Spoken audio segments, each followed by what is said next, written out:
You'll be my witnesses throughout all Judea and Samaria, and lastly, where? The ends of the earth.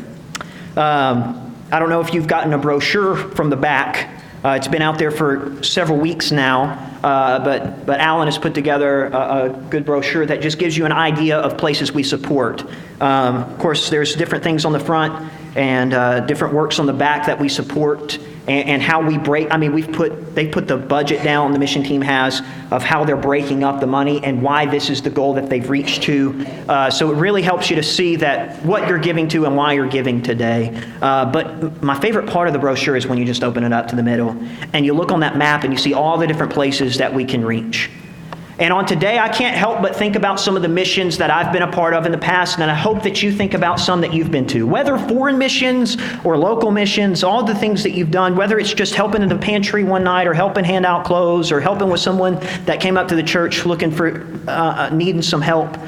I hope you can think of a time where you've helped and been a part of helping someone. I can't help but think about, as we talked about in class this morning, I can't help but think about my trip to the Dominican Republic. And it was really, really interesting as we went to the Dominican, and one of the problems that they were having was with the Haitians. And Haitians and Dominicans, they didn't get along. And the Haitians were trying to leave the poverty of their country and come into the Dominican, and it was a tough situation. And what would happen often is they were rejected, they were despised, they were not helped at all by the Dominican, and if they were caught, they were often sent back and deported, and it was just a mess. I remember going around in the Dominican and just seeing the brokenness of the Haitian lives. And one of the coolest things that happened for us is as we were working with an orphanage that was there, the orphanage had adopted and brought in one of these Haitian boys into their orphanage, and were loving him and helping him and growing with him. And while the rest of the world was rejecting him, there were people who were loving him and showing them the love of Jesus. And that was such an amazing thing. And then I'll never forget, as we're driving through, there was this place called Bates. And a Bate was basically this settlement, it was basically just a field with some stick huts. And that was where they would send these Haitians. And Haitians would group up and they would live together. And it was such a tragic thing as we pulled up to see the lifestyle that these Haitians were living in these bates.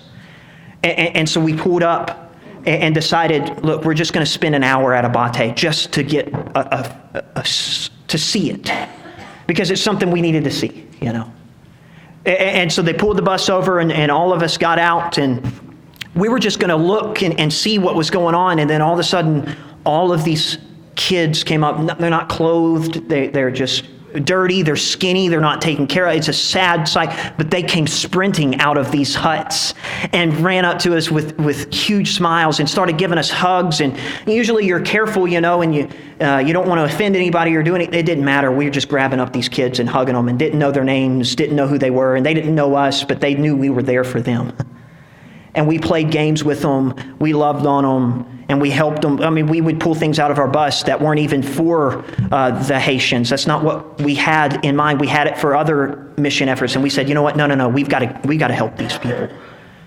And it was such an impactful moment for me to see the brokenness of other people in the world. And so, as you give to Mission Sunday, I'm giving to those kids that I held in my arms. I'm giving to the ones who I have a face that I'm giving to. I'm not giving to a number. We've got a number. I'm not giving to a number. I'm giving to a face. I'm giving to a soul. I'm giving to brokenness. I'm giving because Jesus gave to me. I'm giving because loving and giving go hand in hand. I'm giving because Jesus said, for God so loved the world that he did what? He gave his only son. Because he loved, he gave. And that's why we give. And so right now, our guys, y'all go ahead and start to pass the plates. Our guys are coming around and we're passing the plates. Every bit of what you give this morning is going to our missions fund. And if it wasn't for a moment like this, we would be neglecting a third of what God wants for us in spreading the word. We would be neglecting the ends of the earth. And we wanted to do, mission starts in the home, but then it moves on to Samaria and to our region, but it does reach the ends of the earth. And so I pray that today, as you give, that God will do great things with this. My prayer is that when we open up this map next year, we see even more places that we're able to reach through this church because of the hearts of you in giving. Let's sing.